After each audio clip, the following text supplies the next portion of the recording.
Welcome to the Ausgel podcast, where we bring the gel ball community together.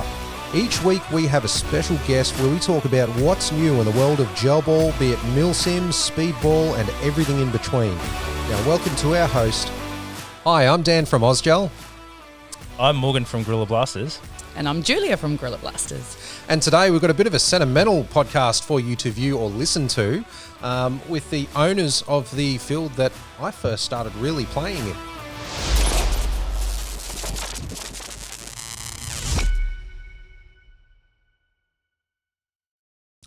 Okay, Jules, Morgs, thank you very much for coming up here and joining us on the podcast. You've driven from the south side of Brisbane, a bit of a drive. Thank you very much. Now, this is a podcast I think I'm going to hold near and dear to my heart, and just a little bit of background for the listeners and the viewers out there. When I first started playing gel ball, I did muck around at Nuketown a little bit, got a bit of a flavour for speedball there, but I really committed properly to the hobby when I played at the field that you guys started. So, look, we'll get into that very soon, but let's learn a little bit more about each of you. So what are your backgrounds, Jules? What's your background? Well, I'm a mother of three. I've got 5 children altogether between us. I'm a personal trainer and owner of Guerilla Blasters. Awesome. And how about you, Morgs? I'm a boilermaker by trade and owner of Guerilla Blasters and a PT as well. We've got 5 kids between us, and wow, yeah, cool. We started this busy lifestyle by the sounds of things. Busy. All right. Always. Busy but awesome. Yeah, great stuff. All right, well, look, let's go right back to the beginning. So I remember in the early days, I'd alluded to it before, I tried out a speedball game at another field, but they only had that as like one part of their day. And then I remember hearing about Guerilla Blasters. Now, you guys had a gym at the time, and you started running games in an alleyway out of that gym, and it was the first sort of competitive, full day of competitive gameplay I'd come across. Tell us how you came about the idea. Like, how did it all start? So my cousin, Yep. he lives in Melbourne, and gel blasters are illegal down in Melbourne. And Alex. Yes. Yeah, hey, Alex.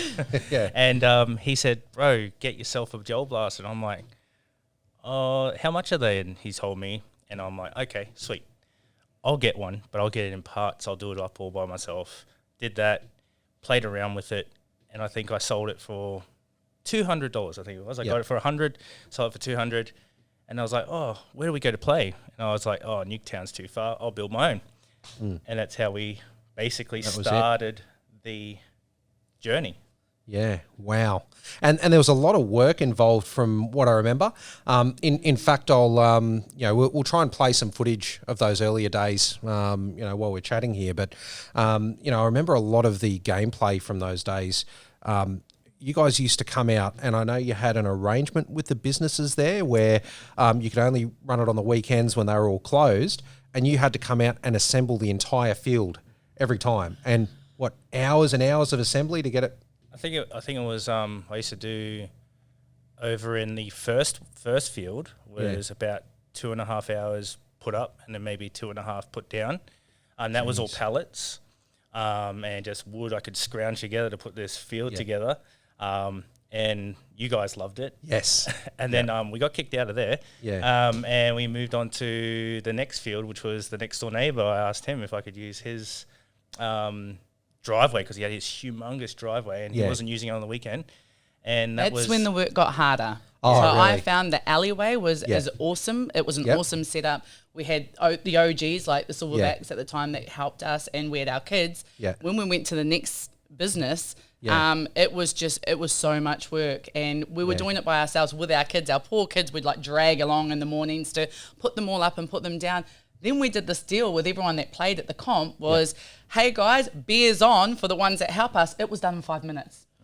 Wow. 5 It minutes. used to take me 4 hours to set up. Everyone just rushed on the field, and they just got out. things done, and we put beers on afterwards. Shout out to mainly Carnage, because they're alcoholics. Carnage. Carnage. Lifesavers. Legends. Absolutely Good stuff. legends. Still going too. Love those guys. So no, really, really good attitude in the community too, those guys. So They were like family. Fantastic. Yeah.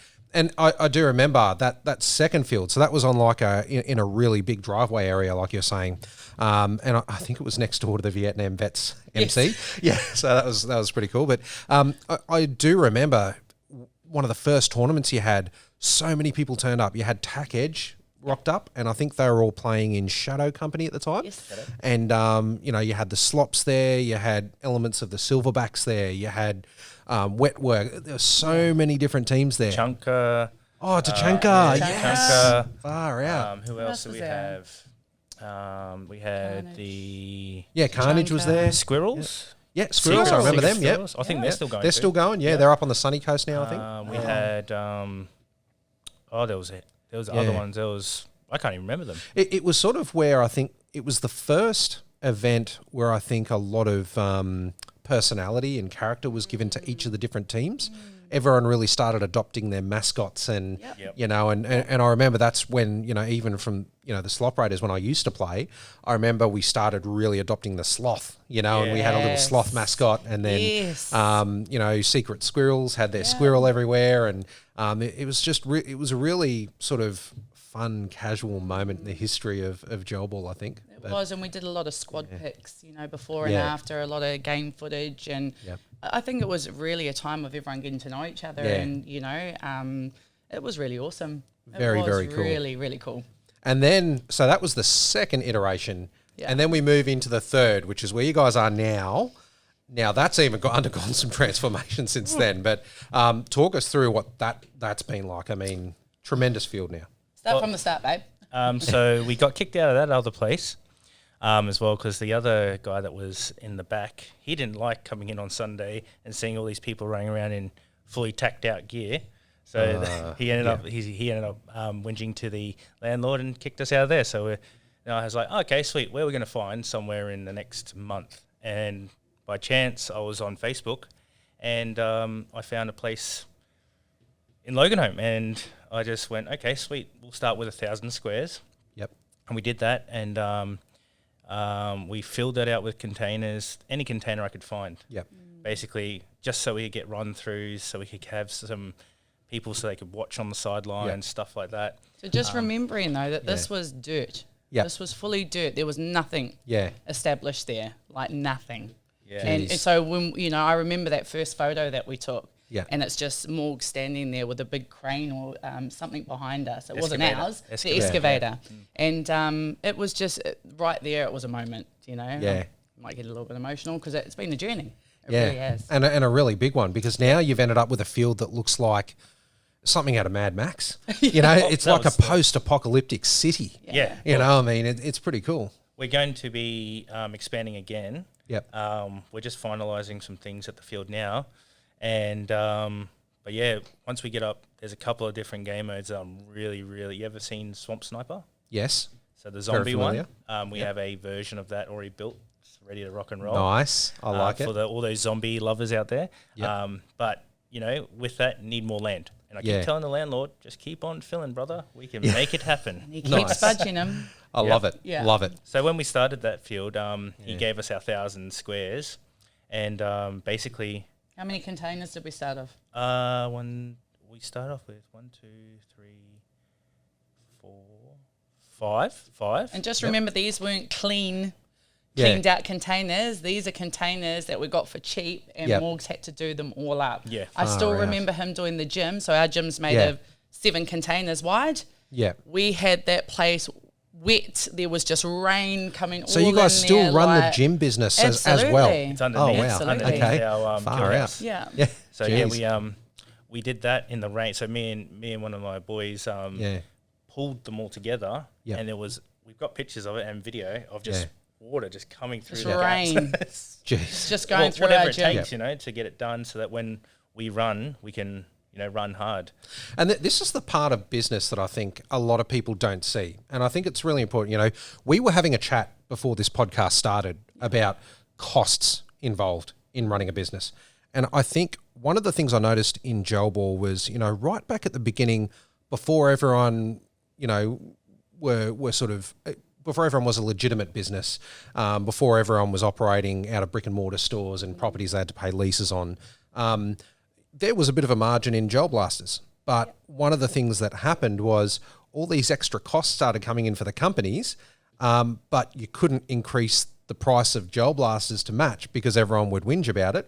Yeah, so the prices of gel blasters, people could see them on Chinese websites, and back when you didn't need a B709 and it was relatively easy, it was quite easy for people to bring in 1s and 2s. Now it's probably a little bit more difficult because if too many people are submitting their permits, their B709s, it floods weapons licensing and no one gets gel blasters because you've got all these 1s and 2s coming in. So it's good when bigger companies are getting containers and stuff in. The big thing is, though, I've noticed people are ruthless when they just assume that business owners are just rolling in money. And that couldn't be further from the truth. It could not be further from the truth. We were talking about it, as a business owner, you pay yourself minimum wage. Absolutely. It's a common thing, isn't it? Because you're growing your business, and it's just it's a done thing. On top of paying minimum wage, you've got all your overheads to worry about. And here's the other thing. You don't get time off, do you? What does your typical work week look like? Look, I think that we've been blessed as far as our staff are concerned. Yep. In the beginning, Morgs did run that place hard. Yeah. And I'm not joking. Like, there were nights that he would come home late and the kids and I wouldn't see him for so long. So when you touch on that, it's quite important that people realise, because what they see is our success, but not the grind. Yes. And we've grinded, we've worked hard, we've stayed focused. Yep. I've done the kids in the house and behind the scenes work, whereas Morgs was the physical to getting stuff done. And when he says he wants something done, he gets it done. Now, with that said, now we're sort of at a place where he doesn't have to grind so hard because he's got his right-hand man in there that's actually managing the place, and we've got people in place that they're doing all the right things. Yeah. And do you know what I mean? So they're running the pits, the sessions are running smoothly. We've got things in place. We are very strict on our game style and gameplay, but that's for a reason. We've got kids there, and they are our first priority. That's they are good. our safety. So that's really good. People feel comfortable coming to a family cultured business. And, it's one of the things, I'm an ex-government employee. So, and I remember, the mindset when you're protected in that bubble, the only things you're really worried about are, am I getting my leave? Why aren't I getting my leave? And whereas as soon as you start a business, what's leave? See, that's a job mentality. Yeah, exactly. This is a business owner mentality. Exactly. And that's the main difference. So a lot of the people, it's one of the things I think, it's a good reminder when people start making assumptions about what business owners are doing and how much they're making. Yep. Just keep in the back of your mind, they're paying themselves next to nothing so they can pay others to help them. Yep. And the hours are ridiculous. But also reinvesting into our business, the amount of containers. So we've come from 1 to 5 containers to how many do we have on now? 30 something? 35 containers on our site. And you know what? And at some point in time, you're going to want to have that success. You want to enjoy that success. And when that happens, you just need to know that you've earned it, know. And I think that's a big thing that people don't see. Even when we go away for birthdays, it's not even still in the back of your mind. You're still doing what you're doing. Yes, exactly. So never a day off. It never stops. Yeah, but it's just we've got a little bit more freedom now, and that's what that was our I guess our front end mindset was we're doing this. We're going to pay a price. We're going to miss some of the kids' commitments. We're going to miss some of the kids' sports, and we have. Yeah. And people don't understand that. They just see it as, that they couldn't make it to that game, or they couldn't be. Well, no, that's not the case. We're actually working towards our kids' future. Yeah. And we want to make ourselves redundant from this place. Yeah. We want to build the community. We want to build it strong and solid. You got to get there. Absolutely. Yeah. And it's a hard slog. But we've done it together and we've never given up. So awesome. All the challenges that we've been faced with, and money, and we've never just had money given to us, I can tell you that much. Yeah. The loans, the debts, but I see it as good debt. We both see it as good debt, and we've made those decisions together. So that's cool. Yeah. That's awesome. No, I really like that. Now, so let's bring this back to your new field now. One thing that I really love to see in all fields is support for kids' competitions and growing up the youth. Because realistically, you look at other sports, I'm not going to throw paintball under the bus here, but when you have a sport where the only people who are playing are people who are staring upon retirement in the next decade, it doesn't really look that enticing as a sport. you need to, I think it's good when you see that youth come through, because they're the people who are going to not only carry the sport forward, but they're also customers of the future for all the retail businesses, and there's a lot of flow-on effects, and then they can get their family into the sport and carry it on. I mean, what's it been like for you guys? What are the challenges you've had to implement a youth league into your field? So everything's been built off the first field. Yep. So the exact dimensions Yeah. is from the first field. Yep. And so basically it's 12 meters across Yeah. by 24 meters long. Yep. So we built that in the middle of our main field. And so now with our youth league, we created a game mode like speedball, like Yep. our speedball, Guerilla speedball. Yep. We've got that and we've changed it, Yeah. and we've implemented, and we've also jumped on with TTB. Yep. And he's helped develop what we have Hey, today. Mark. Yeah. How you going? Another legend. Yep. But we've designed this so that it's a small, quick, Yep. and there's quick turnaround for games, so Nice. the kids don't get bored. And then we're also growing that now Yeah. to be an adult league too. Nice. So we've gone to the junior league, and so we've got, how many do we have now? 7? 6 to 7 squads. Yeah, 6 to 7 squads. And we got kids coming from Gold Coast. We got kids coming from all over. Yeah. And they love it. They love it. It's like some of the games only go for 15 seconds. Yep. Full wipe of a team. Yeah. Get off the field. That's Yeah. Far out. So we have had the only thing that we've found that was probably testing or a challenge. Yeah. Was the insurance. Ah, yes. Yeah. Many fields are dealing with this issue right now, Yep. from what I understand. Yes. Now it is very, very expensive, Yep. but we're like, no, we are we built this around our children, Yep. Yep. and we're not going to Yes. go. Our kids are all of our kids, so Yep. all the teams, and we made a decision. No, we're gonna go with this expensive insurance. Yep. To keep the kids there. Well, to Yep. accommodate what we started. That's awesome. So remembering that we did this to get the kids off the game. Yep. We know that is an issue, and it's still an issue for a lot of people Yeah. and a lot of parents right now, that kids are spending hours and hours on their game. They're becoming introverts, recluse. Yeah. Like they just live on their Yeah. live on social media and their games and just eat all day. So you've got weight problems, you've Yep. got mental health, you've got anxiety. The list goes on. How we actually really started getting kids into the sport was the mini ballers.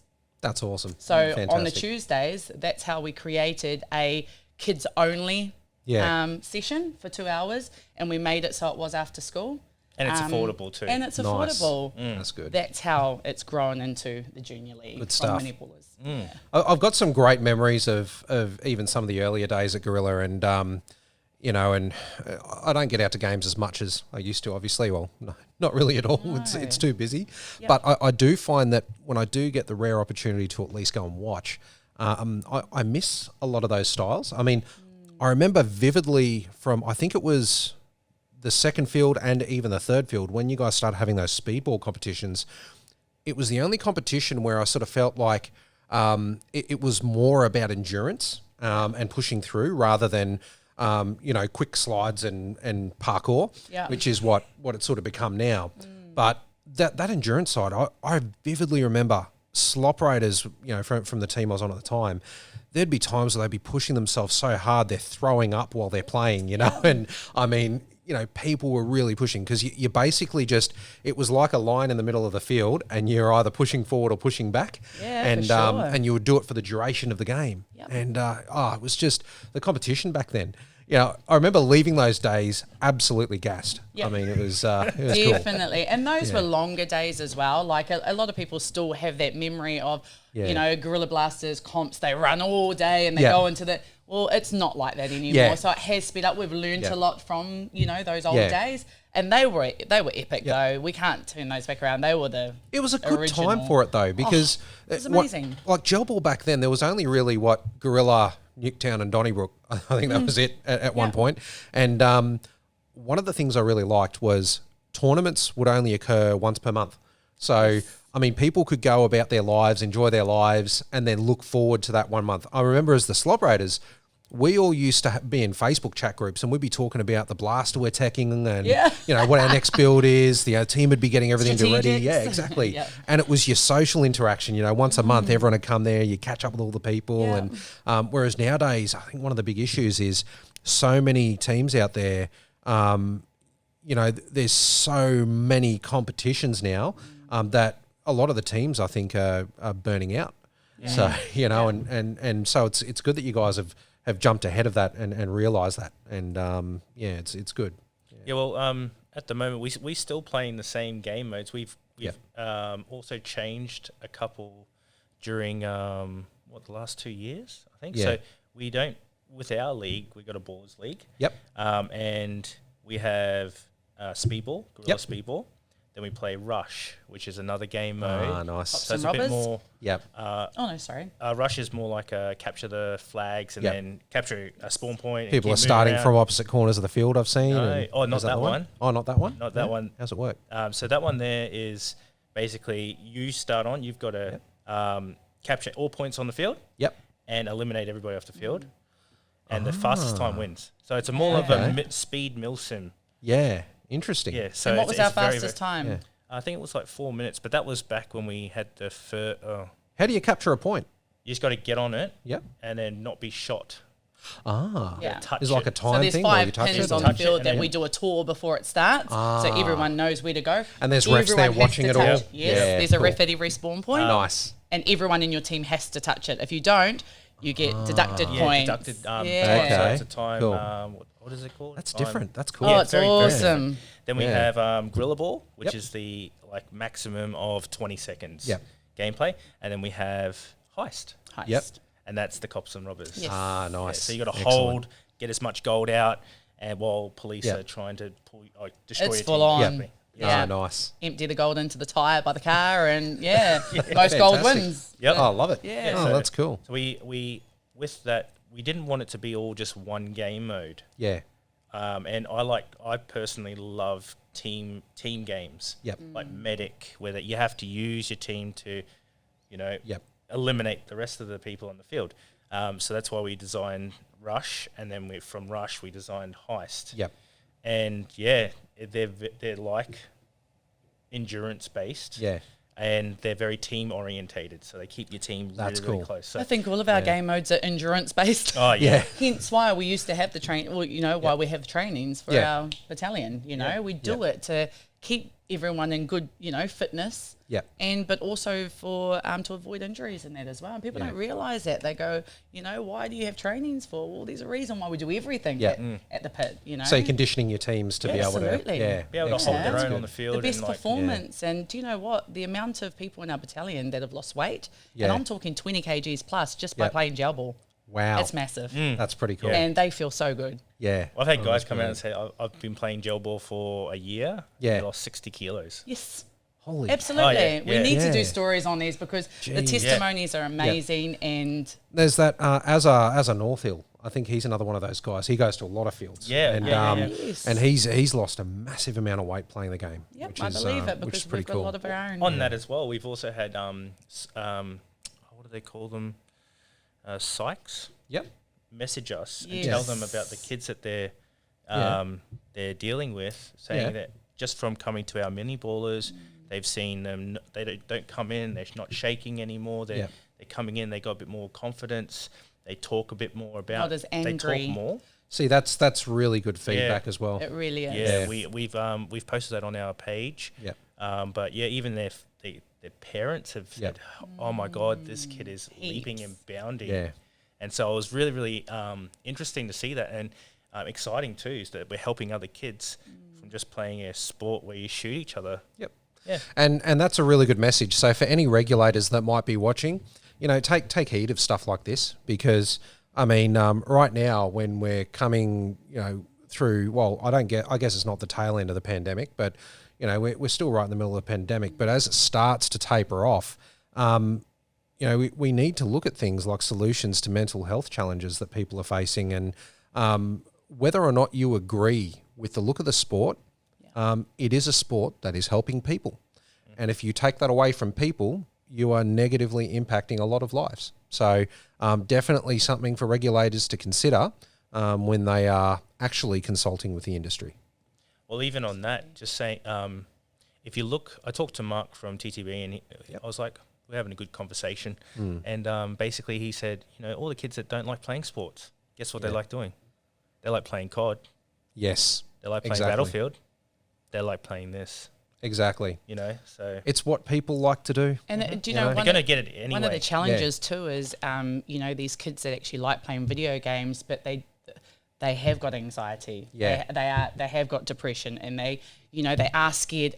It's making it to the field and actually getting out there with these other kids. Exactly. And we just encourage parents to keep trying to get them there. Yep. Because once they get in our face, Morgs and I or Jono or any of our staff, we're so accommodating. Yeah. We understand. And That's it's just a way of them feeling comfortable and, having that sense of belonging. And I think this is one of those big key lessons. So any parents out there that are watching, or any parents considering bringing their kids into a gel ball game, I think parents tend to have a knack to try and get their kids to do what they're doing. Yes. And or what they've done when they were growing up, like, I used to play footy, so I'm going to get my kids to play footy, or I used to play cricket. It's going to be about cricket. Well, sometimes that's just not what kids want to do. A lot of kids, they play first-person shooters. They're into their video games. They like Fortnite. They like COD.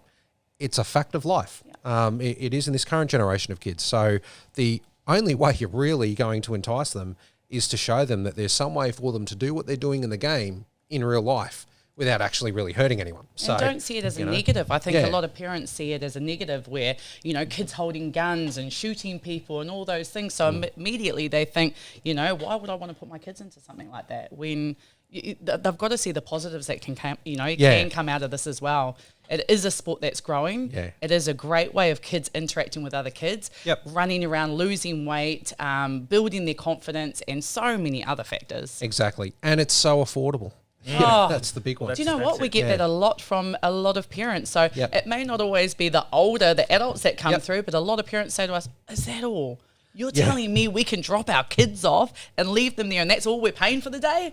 Yep. They love it. That's it. So that's they still get their life. They don't have all these, Absolutely. like you see with so many sporting clubs now in different types of sports, there's normally some kind of gigantic financial commitment, but then there's also the time commitment because they've got presentations every other night. Fees, you've got uniforms, you've got all these other things that are continuous dinners, functions, as well. Volunteer activities, all that sort of stuff. Whereas in gel ball, it's a sport. They can just come and play the sport, enjoy it. It's not expensive. Exactly. Yeah, it's good to go. Well, that's the other thing is as well. We're with our junior league, we're trying to find sponsors to take over a little bit of the burden on the parents. Oh, nice. So basically, we're looking at anybody that has a business out there that wants to put in for the for a child's youth league, and basically a team of them will get their own jerseys, and if they want to. There are other things that can be done, like blasters. Some kids can't afford a good blaster or upgrades.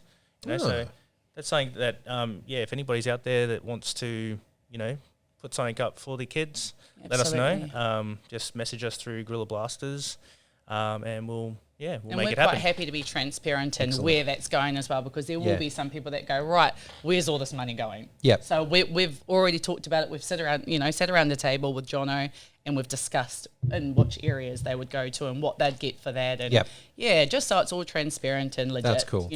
With this league as well, so John is the creator to Guerilla Ball, and so he and I are in business together for that, and to help these kids. So he's a major part to all these kids. He jumps on the field. He just has a massive time. He's unreal. Yeah. He's like a big kid when he comes back in, actually. Hey, John.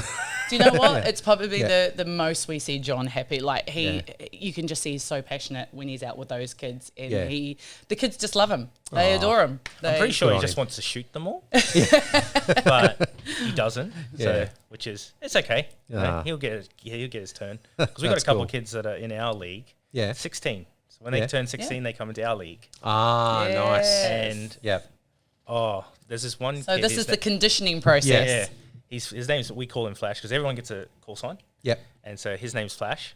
Yeah. And man, come around the corner He's so quick, and he's got like single fire, just boom, straight in the head. I'm still Yep. wearing the same goggles, guys. If you ever seen me play before, I'm still wearing the same goggles.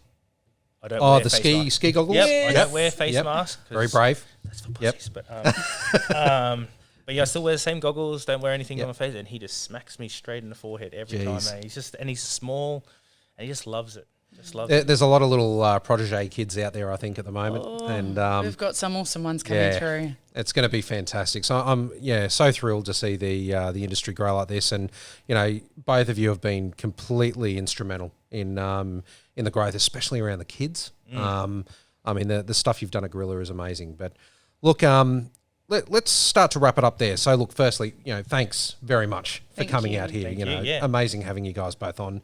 But let's tell our audience here how they can get in touch with you guys. Basically, if you guys are on the interwebs, you can follow us on Facebook on Guerilla Blasters, or you can have a look at our new website that came out. It should be out this afternoon. Hey. That's how new it is. And basically put a message through there, or What's the website address? www.guerillablasters.com or .com.au, whichever you decide on. Nice. Yeah, so there's that, or just basically on Facebook, Instagram, and we've got TikTok happening too. Excellent. Yeah, So TikTok, we know that that's a big thing with the kids at the moment. So what is going to entice kids? TikTok. So we're really trying to drive that at the moment. Good so stuff. You will see more of us on TikTok. And you mentioned something about a fundraiser that you're having pretty soon. Tell us about that. Yeah, so we are basically going to be doing a fundraiser every single month to give back to our community, and we choose off who we think is most deserving of everybody's donations and fundraising. And so this one we're doing on the 18th of December, and we're going to be running it from the 8 to 11 session on the Saturday. So if you guys can come out, support it. It's for the Animal Welfare League Queensland. So these guys don't do euthanasia for their animals, and they home every single one or they keep them until they can home them. So it's a really, really good charity to get behind, because they're really big on every single animal has to have a home, and they get a lot from people just discarding, or some are born in their home basically, and people don't want them, or they just can't have them at their house, so they have to give them away. So this is really, really great fundraiser to get behind. And if anybody can come out, and if they want to donate as well, please let us know, and we'll put something up so we can, put as much behind this as possible. Yeah, we will be doing a lot more than, so obviously every ticket sale on that day, 8 to 11 on that Saturday, 18th of December, will go towards this organisation. But we're taking donations, we're doing raffles, we're getting the battalion behind, so each squad, we're hoping that comes up with a, whether it's selling baking or sausage sizzle, all of it will go towards this organisation. So if you are looking at donating or just getting behind it, book yourself into that session and come along, because like I said, all entries will go towards that. And Morgan and I, we've planned this for a long time to do all giving back to the community and running fundraisers, and we are going to do this every month, and we're going to have the next 12 months planned out so everyone knows who and what we're donating towards and who we're giving to, and every date. So it'll be well planned out. Guys, that sounds like a sensational cause, so I do wish you all the best in that, and I hope you do get a good level of support from the community out there. For sure. All right. Well, ladies and gents, as always, I'm Dan from Ausgel. You can find Ausgel at www.ausgel.com.au, on all the socials as Ausgel, and on Instagram at AusgelAmmo. Thank you for coming, guys. Thanks very much for watching. See you later. Thanks for tuning into our podcast. It means a lot to us. If you enjoyed today's podcast, leave a comment or review below and hit the follow or subscribe button. If you have any questions or want to be part of a future episode, or even want to know more about Ausgel, head to ausgel.com.au to get in touch.